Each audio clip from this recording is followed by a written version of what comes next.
स्वागत है आपका अपने YouTube चैनल सक्सेस की ऑफिशियल में। आज मैं क्लास 10th के लिए गणित से VBI क्वेश्चन को लेके आया हूँ, जो आपके 2025 एग्ज़ाम के लिए VBI है। एक क्वेश्चन जो है हमेशा पूछता है कि द्विघात सूत्र का प्रयोग कर मूल निकालें। तो आइए देखते हैं इसको हल कैसे करेंगे। तो द्विघात सूत्र का प्रयोग कर मूल निकालने के लिए तो इसका हम सबसे पहले जो हल करेंगे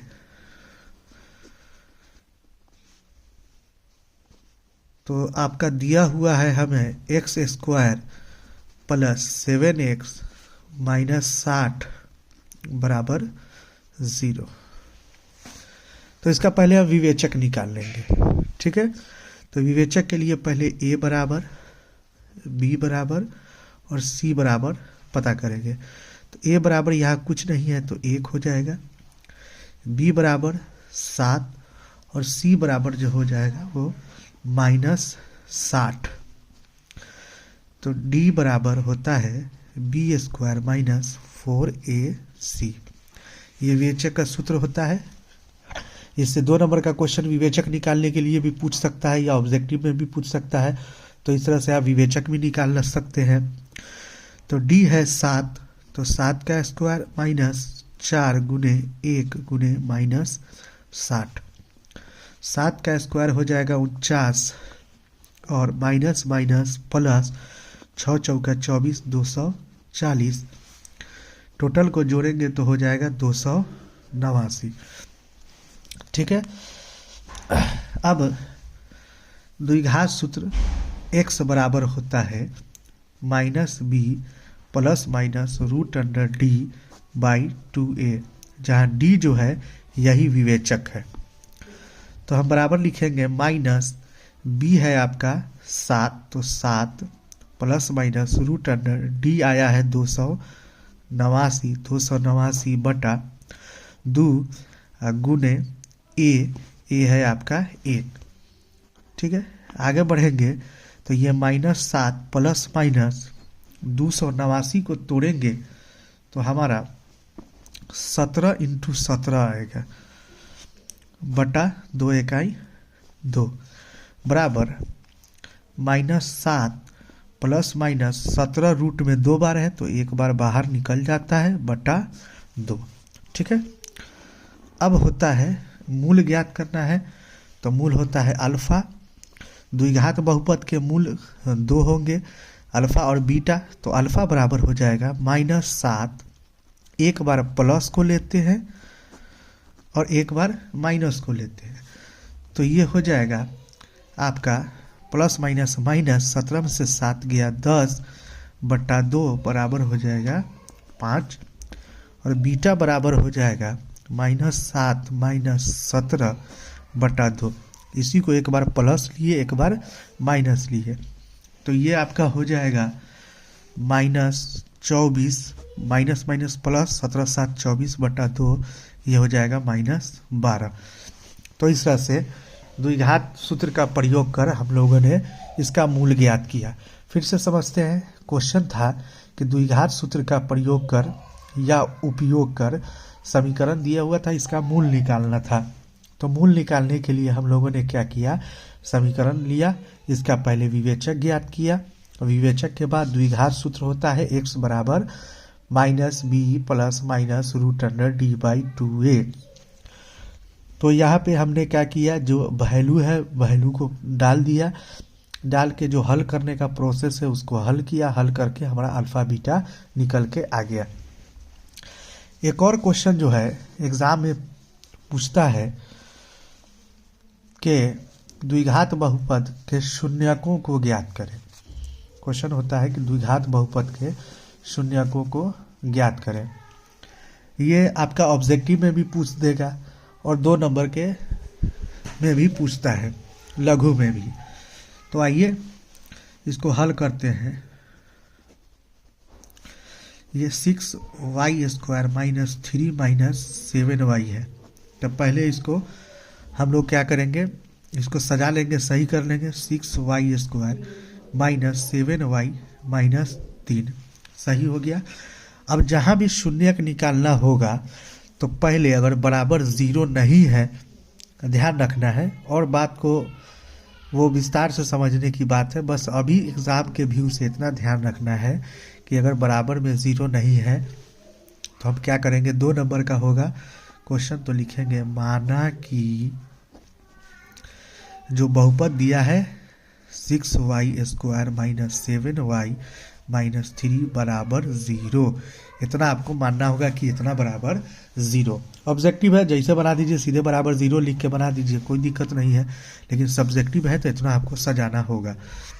अब जो शून्य ज्ञात करना है तो यहाँ पे हम गुणनखंड विधि का उपयोग करेंगे। अब गुणनखंड विधि में पहले क्या करते हैं, इस अंक से इस अंक को गुणा कर लेते हैं और याद रखेंगे, 6 तिया 18 को याद रखेंगे। अब क्या करेंगे कि बीच वाले को ऐसे तोड़ते हैं कि जोड़ने और घटाने पे इतना हो जाए और गुणा करने पे जो ये 18 है 18 हो जाना चाहिए। फिर ध्यान से समझिए कि जोड़ने या घटाने पे इतना और उस अंक को गुणा करने पे ये जो गुणा किए हैं उतना होना चाहिए। अगर यहाँ पे कोई अंक नहीं है तो सिर्फ इतना। अब 6 से 3 में गुणा किया 18। अब इस यहाँ पे अंक पता करने के लिए ये 6 तिया जो 18 है, इसको कहीं साइड में 18 को हम फैक्टर कर लेंगे, 2 9 18, 3 तिहाई 9। इसी अंक को इधर उधर करेंगे तो हमको यहाँ मिल जाएगा। अब देखिए 3 तिहाई 9, 9 में से अगर 2 को घटा देते हैं तो कितना आ जाएगा 7, और 9 दूना 18 भी हमारा पूरा हो जा रहा है। तो यहाँ लिख देंगे 9y अब प्लस 2y माइनस 3 बराबर 0। अब देखिए माइनस प्लस माइनस, 9 में से 2 गया 7, बड़ा है 9, माइनस हो गया, और 9 दूना 6 तिया 18 आया था, 9 दूना 18। फिर से समझते हैं, गुणनखंड में शर्त है कि बीच वाले अंक को ऐसे तोड़ेंगे कि जोड़ने और घटाने पे इतना और गुणा करने पे ये दोनों अंक का गुणनफल होना चाहिए। ठीक है। अब देखिए दोनों में 6y और 9y, तो दोनों में से हम 3y कॉमन निकाल सकते हैं। तो 3 दूना 6, तो 2y और 3 तिहाई 9, 3 बच गया और y निकल गया। अब इसमें कुछ नहीं बचा, प्लस यहाँ 2y माइनस 3 अंक भी कॉमन नहीं निकलेगा और अल्फ़ाबेट भी कॉमन नहीं निकलेगा, तो कुछ कॉमन नहीं निकलेगा तो 1 निकाल देंगे, 2y माइनस 3 तो बराबर 0। जब हम ये कॉमन निकालेंगे तो ये दोनों हमारा सेम होना चाहिए। इस बात का ध्यान रखेंगे कि हिसाब कब सही होगा, जब आपका ये दोनों सेम होगा। अब अगला स्टेप में इसमें भी 2y माइनस 3 है, इसमें भी 2y माइनस 3 है, तो 2y माइनस 3 को फिर कॉमन निकाल लिए, बच गया हमारा 3y प्लस 1 बराबर 0। ठीक है ना। अब क्या करेंगे, दोनों स्टेप को अलग से हल करेंगे। अब लिखेंगे जब 2y माइनस 3 बराबर 0, एक पक्ष को लिए इसको लिए, ठीक है ना, और फिर इसको अलग करेंगे, तब 2y बराबर ये माइनस 3 इधर आके प्लस में, इसलिए y बराबर 3 2 गुना में इधर आके भाग में, सॉरी 2 गुना में इधर आके भाग में। फिर से देखिए 2y माइनस 3 बराबर 0, 2y 3 इधर माइनस इधर आके प्लस हो गया, 2 गुना में इधर आके भाग में हो गया। ठीक है ना। फिर जब अब इसको लेंगे 3y प्लस 1 बराबर 0, तब 3y बराबर प्लस 1 इधर जाके माइनस में हो जाएगा।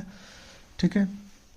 इसलिए y बराबर माइनस 1 1 3 गुना में इधर आके भाग में, तो यही आपका जो शून्यक हुआ। ठीक है ना। तो लिखेंगे शून्यक बराबर हो गया, एक हुआ आपका माइनस 1/3 और दूसरा हुआ 3/2। ये 2 शून्यक निकल के आ गए। तो इस तरह से आपके क्वेश्चन पूछे जाएंगे। ये क्या कहते हैं, इससे ऑब्जेक्टिव क्वेश्चन भी पूछे जाएंगे और सब्जेक्टिव क्वेश्चन भी पूछा जाता है 2 नंबर में, कभी पूछ देता है कि द्विघात बहुपद इतना का शून्यक को ज्ञात करें। तो शून्यक ज्ञात करने के लिए सीधे शून्यक कहेगा तो हम पहले गुणनखंड विधि ट्राई करेंगे, और कभी कभी ऐसा होता है कि गुणनखंड विधि पे नहीं बनता है तो हम ऊपर वाला जो हम अभी जो बताए हैं आपको द्विघात सूत्र, उस विधि द्वारा भी हम निकाल सकते हैं। ठीक है ना। मिलते हैं अगले वीडियो में, तब तक के लिए धन्यवाद।